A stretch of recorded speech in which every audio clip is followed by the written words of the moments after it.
Takže podíváme se společně na Perštín a Broumák. Podíváme se zejména na to, jak to projet tak, aby nás instruktory a naše auta moc nebolelo, protože tady děláme jako spoustu chyb. Tak se podíváme na to, jak to máme projet správně. Takže vyjíždíme z parkovacího stání, přesvědčím se, že můžu vyjet, vykouknu si a pokračujeme. Takže napasuju to doprava pěkně k pravé straně, načítám 30 a pokusme se tady udržet nějakých 25.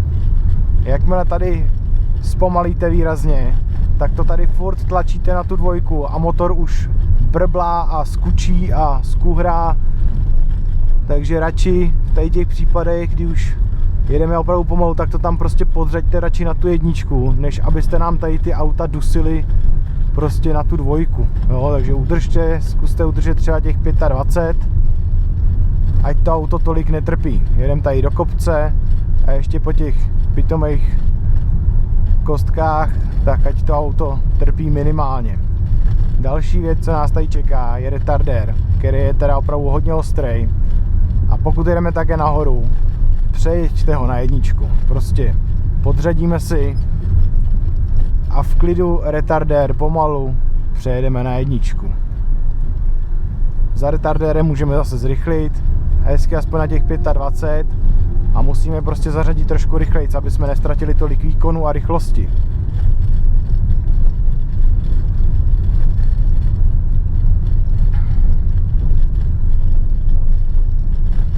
Tak zde pojedeme vlevo, kontrola chodců, auto co nejvíc vlevo v mém pruhu, podívám se doprava,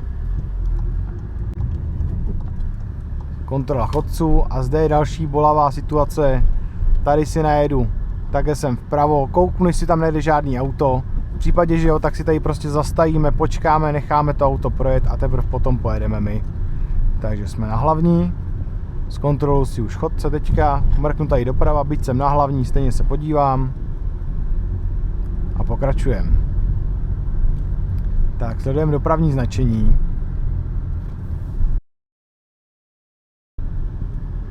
Tak. Tady, pozor, je tam schovaná značka hlavní silnice, v keři není moc dobře vidět, ale máme tady přednost. Objíždíme překážku. Už teďka se můžu věnovat chodcům. Vidím, že žádný není, takže v klidu a plynule projíždíme dál.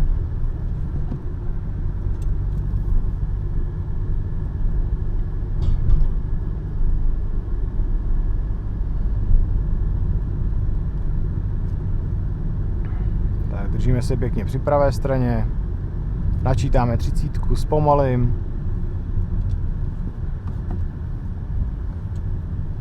a pokračujeme až do další křižovatky.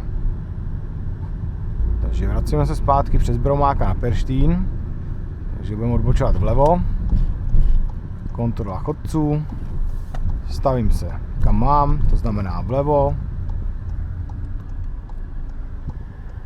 a dáme přednost.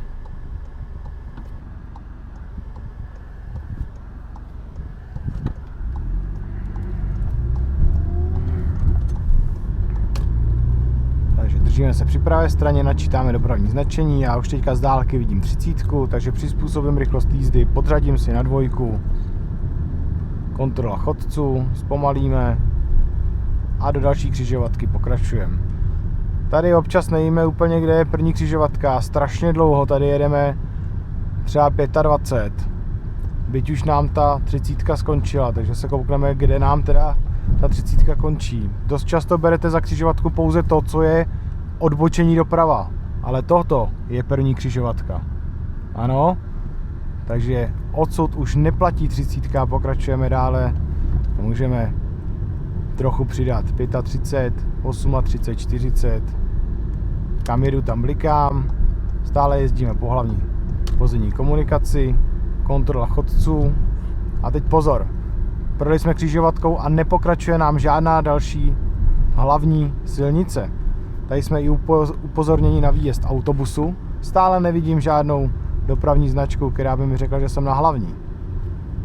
To znamená, že tady máme přednost zprava, ano. Takže mrkneme doprava. tady nám teprve začíná další hlavní silnice. Tak, kontrola chodců. A opět jsme tady na tomto místě, kde je velký zúžení. Moc se sem 2 auta jako nevejdou, takže jsem přesně v této situaci, kouknu dozadu, vidím tam to auto, nechám ho prostě projet, počkám si. Viděli jste, že se tam sotva vejde to jedno auto. A teprve teďka pojedu já.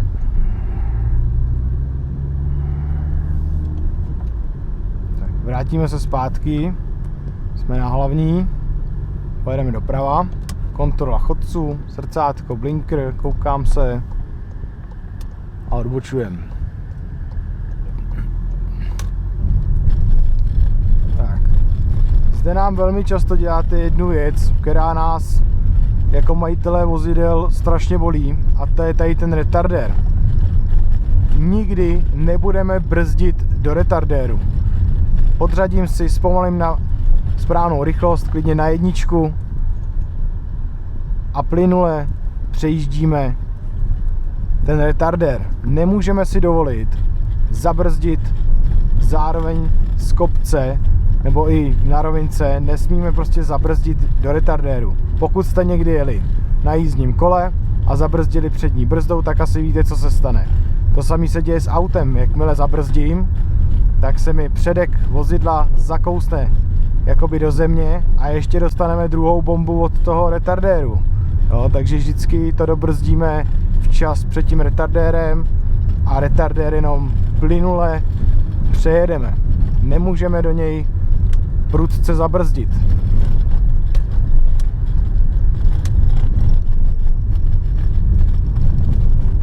Tak, dodržíme 30.